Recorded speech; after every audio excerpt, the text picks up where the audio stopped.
Hey everybody, welcome to Off Grid with Brad and Kelly. I want to come here and let everybody know from our homestead community that over at our other channel, Full Spectrum Survival, I'm starting a new series in which I'm taking on the persona of your enemy during a disaster. Now, all around the world, we have crisis events take place every single week. From major events like the Syrian civil war to Ukraine to Venezuela, we have social disasters, economic crisis events, things that really disrupt our way of life, and things that in our community and homesteading and going off grid, we buffer ourselves from on purpose. But we often look at these strengths, like being off grid, like having a small herd of animals, as that buffer. But we don't often look at it as a weakness or a potential weakness. So from the background that I have, I want to take a look at the security side of things. Maybe what the people who don't have good in their hearts, what the predators of our world will do during a crisis. The first one that we did just yesterday was based on solar power. Solar power is huge. It's our ability to remove ourselves from the dependency on a corporation to provide us with power. But during a long duration emergency, it's also a potential weakness because by the nature of solar, you have to have it out in the open. So if you don't have 40 acres with your self-contained at the middle, chances are a lot of people know that you have solar. And that's a target. That's something that me as a predator can come after, can destroy, and can make you take unnecessary steps that will end in your group or your family's demise.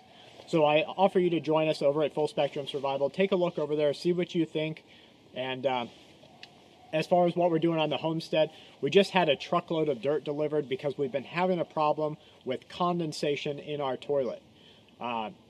In the other tiny cabin, we don't have any problem with condensation there, so we know it's a water temperature issue. The water coming in at the sink is averaging around 40 degrees, so as soon as it hits the toilet inside and as soon as it hits the warmer air, it condenses, which in the long term will lead to a big problem. So we've been trying our hearts to fix that. We just had a truckload of dirt delivered, piled up the dirt 3 feet high over top of the pipes, and we still have an issue. So we're exploring some other options there. As soon as we take the water valve off, condensation goes away.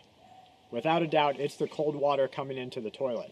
Now, as the pipe continues to go on to the other tiny cabin, you have that much more earth to warm up the water, and we think that that's why the other toilet isn't condensing.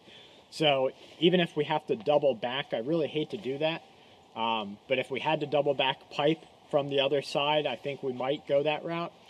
Other than that, we are trying to fit out the schoolroom for the kids. We found this really great paneling. It's very inexpensive, not very inexpensive, but as far as paneling goes, it's very inexpensive. And we're going to panel the other tiny cabin with this. And then we're going to put up a piece of drywall and some chalkboard paint over that to create a 4x8 chalkboard for school, for projects, things like that. It's going to be a lot of fun. Other than that, we are setting up our live stream studio so that we can start to do live streams here and get back into that. It's something that Kelly and I, just as people, have missed. We've missed sitting there and talking with you guys. So we hope that you'll join us for that. As always, from our family to yours, stay safe, remain vigilant, and keep watch.